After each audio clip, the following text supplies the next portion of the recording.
নমস্কার বন্ধুরা, শিবানী কিচেনে আপনাদেরকে স্বাগত। আজকে আমি ফুলকপি চপ করব। এই ফুলকপি চপ করার জন্য প্রথমে চলুন ফুলকপিটাকে ছোট ছোট করে কেটে নিই। চপ তৈরি করার জন্য এই দেখেছেন, এই ছোট ছোট করে ফুলকপিটা কেটেছি।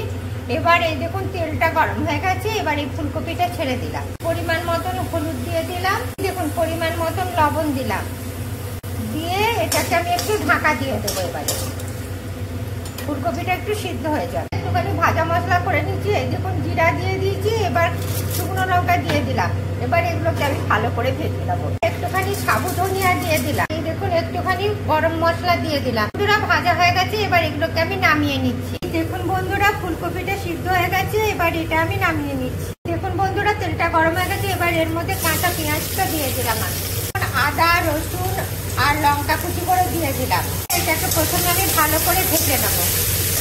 এই দেখুন বন্ধুরা একটুখানি হলুদ দিলাম আর এই পরিমাণ মতন লবণ দিলাম, দিয়ে এগুলোকে সব মশলাটাকে আমি একটু ভেজে নেবো ভালো করে। এই দেখুন বন্ধুরা একটুখানি মুড়ি গুঁড়া করে নিচ্ছি।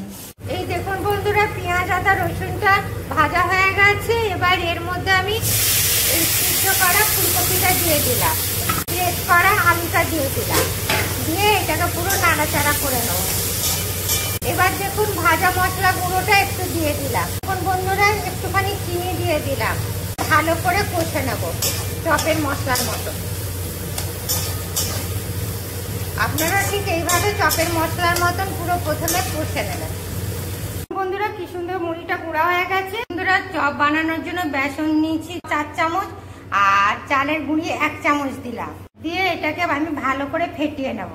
দেখুন বন্ধুরা চপের পুরটা হয়ে গেছে, এবার এটাকে আমি নামিয়ে নিচ্ছি। একটুখানি হলুদ দিয়ে দিলাম আর এই দেখুন একটুখানি ভাজা মশলা দিলাম, একটুখানি খাওয়া সোডা দিলাম, একটু করে জল দেব আর এটাকে আমি একটা ব্যাটার তৈরি করে নেবো। এই দেখুন এইভাবে 2 চামচ ময়দা নিয়েছি আর 1 চামচ অ্যারারুট দিচ্ছি, দিয়ে এটাকে ভালো করে আমি মিশিয়ে নিচ্ছি। সাথে এই দেখুন একটু ভাজা মশলা দিলাম, পরিমাণ মতন লবণ দিলাম, দিয়ে এটাকে ভালো করে এই দেখুন মাখিয়ে নিচ্ছি। এই দেখুন ঠান্ডা হয়ে এসছে চপের ব্যাটারটা। এই দেখুন এইভাবে হাতে নিলাম, এরকম চেপে নিলাম, দিয়ে এই দেখুন এই যে ময়দা আর অ্যারারুটের গুঁড়িটা আছে তার মধ্যে এই দেখুন দিয়ে দিলাম,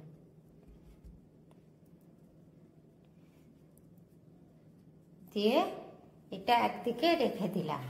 এই দেখুন এইভাবে আমি সমস্ত পুরটাকে চপের আকারে গড়ে নেব। এই দেখুন বন্ধুরা ময়দা আর অ্যারারুটে কোটেড করে নিয়েছি। এবার এগুলোকে আমি 10 মিনিটের জন্য ফ্রিজে রেখে দেবো। এই দেখুন বন্ধুরা ফ্রিজে রেখেছিলাম, একটু টাইট হয়ে গেছে, আবার সেট হয়ে গেছে দেখেছেন। এবার এই দেখুন আবার এই ময়দার গুঁড়োর মধ্যে দিয়ে দিলাম। এই দেখুন দেখেছেন ভালো করে দিয়ে দিলাম, দিয়ে এই যে ব্যাটারটা তৈরি করে রেখেছি বেসনের এর মধ্যে দিয়ে দিলাম। এই দেখুন দেখেছেন, এই যে দিয়ে দিলাম, দিয়ে এই যে মুড়ির গুঁড়োটা করে রেখেছি এর মধ্যে দিয়ে দিলাম।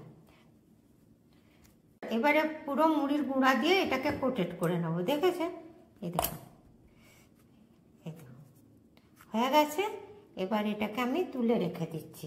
আপনারাও ঠিক এইভাবে মুড়ির গুঁড়া দিয়ে কোটেড করুন। এই দেখুন বন্ধুরা তেলটা গরম হয়ে গেছে, এবার এটা আমি ছেড়ে দিচ্ছি। দেখুন দেখেছেন, আপনারাও ঠিক এইভাবে ফুলকপির চপ তৈরি করবেন। এটা হয়ে গেছে, এবার এটাকে আমি উল্টে দিচ্ছি। দেখেছেন কি সুন্দর ফুলছে। জোরে আঁচে করা যাবে না, হালকা আঁচে করতে হবে। দেখুন বন্ধুরা চপগুলো ভাজা হয়ে গেছে, দেখেছেন কি সুন্দর ভাজা হয়েছে। এবার এগুলোকে আমি তুলে নিই। এই দেখুন বন্ধুরা একবার চপটা ছাঁকা হয়ে গেছে, আবার এই দেখুন তেলটা ফুটে এসছে, আবার আরেকবার দিয়ে দিলাম। এটা কড়া করে ভেজে নেবো। দেখেছেন এটা ক্রিস্পি হবে, এমনিতেও ক্রিস্পি হয়ে গেছে। এই দেখুন বন্ধুরা কি সুন্দর লাল লাল ভাজা হয়ে গেছে, দেখেছেন। এবার এগুলোকে আমি তুলে নিচ্ছি। এই দেখুন কি সুন্দর ভাজা হয়েছে। বন্ধুরা কি সুন্দর চপগুলো হয়েছে, আর দেখেছেন কিরকম আওয়াজ, কি সুন্দর মুচমুচে হয়েছে। আপনারাও এইভাবে ফুলকপির চপ বানাবেন, দেখবেন দারুণ খেতে লাগছে। আর আমার রেসিপিটা আপনাদের যদি পছন্দ হয় তবে লাইক করবেন, কমেন্ট করবেন, শেয়ার করবেন। Thank you. এই দেখুন এই দেখুন বন্ধুরা, ফুলকপির চপ সাথে চাটনি, টমেটোর চাটনি, খেতে দারুণ লাগবে। আপনারাও খাবেন, দারুণ লাগবে।